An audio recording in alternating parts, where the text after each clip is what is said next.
ഏഡൻസ് വ്ളോഗിൻ്റെ പുതിയൊരു വീഡിയോയിലേക്ക് എല്ലാവർക്കും സ്വാഗതം. ഇന്ന് നമ്മൾ ചെയ്യുന്നത് പാൽക്കപ്പ ഉണ്ടാക്കുകയാണ്.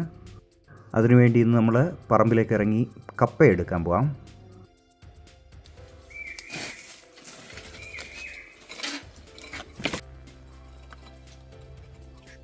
ഇത് അത്യാവശ്യം നല്ല വലിപ്പമുള്ളൊരു കപ്പമൂടാണ്.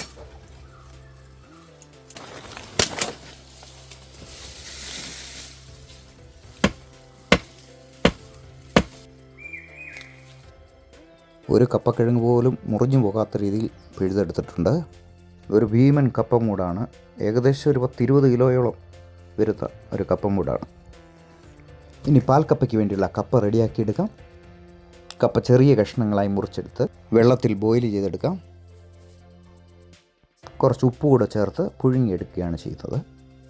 കപ്പ വെന്ത് റെഡിയാകുന്ന സമയം കൊണ്ട് നമുക്ക് കുറച്ച് തേങ്ങ എടുത്ത് അതിൻ്റെ തേങ്ങാപ്പാൽ റെഡിയാക്കിയെടുക്കാം. പാൽക്കപ്പ ഉണ്ടാക്കാൻ അധികം സമയമൊന്നും എടുക്കരുത്, വളരെ എളുപ്പമാണ്. ഇപ്പോൾ കപ്പ വെന്ത് റെഡിയായി വന്നിട്ടുണ്ട്.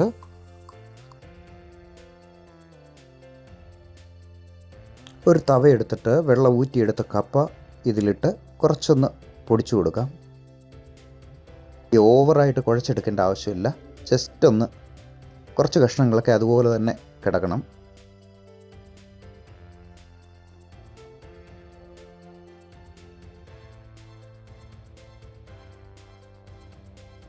ഉടച്ചെടുത്ത ഈ കഷ്ണങ്ങളിലേക്ക് കൊച്ചുള്ളി, പച്ചമുളക് ഇവ ചേർത്ത് ചതച്ച് വെച്ചിരിക്കുന്നത് ഇതിലേക്ക് ചേർക്കാം.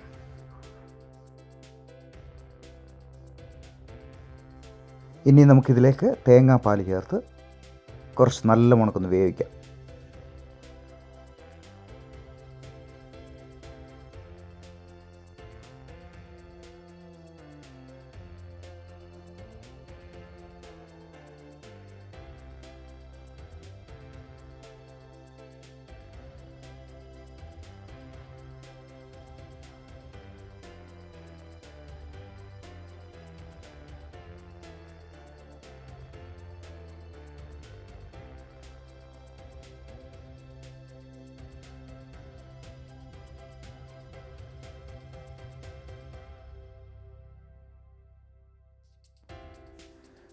വെന്ത് വന്നിരിക്കുന്ന ഇതിലേക്ക് നമുക്കിനി കടുക് താളിച്ചു കൊടുക്കാം.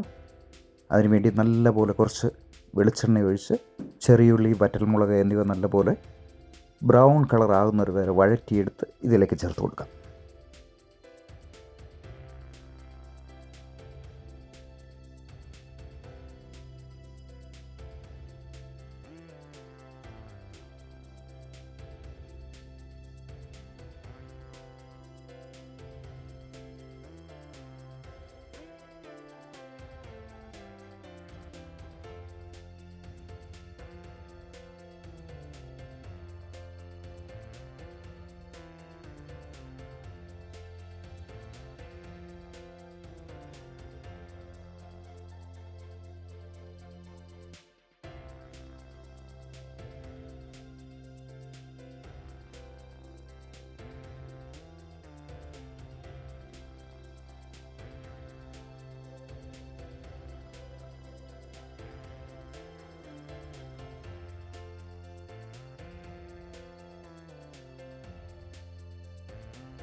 ഇപ്പോൾ നമ്മുടെ പാൽക്കപ്പ റെഡി ആയിട്ടുണ്ട്. വളരെ നിസ്സാര സമയം മതി, വളരെ എളുപ്പത്തിൽ തയ്യാറാക്കാവുന്ന വളരെ സ്വാദിഷ്ടമായ ഒരു വിഭവമാണ് പാൽക്കപ്പ.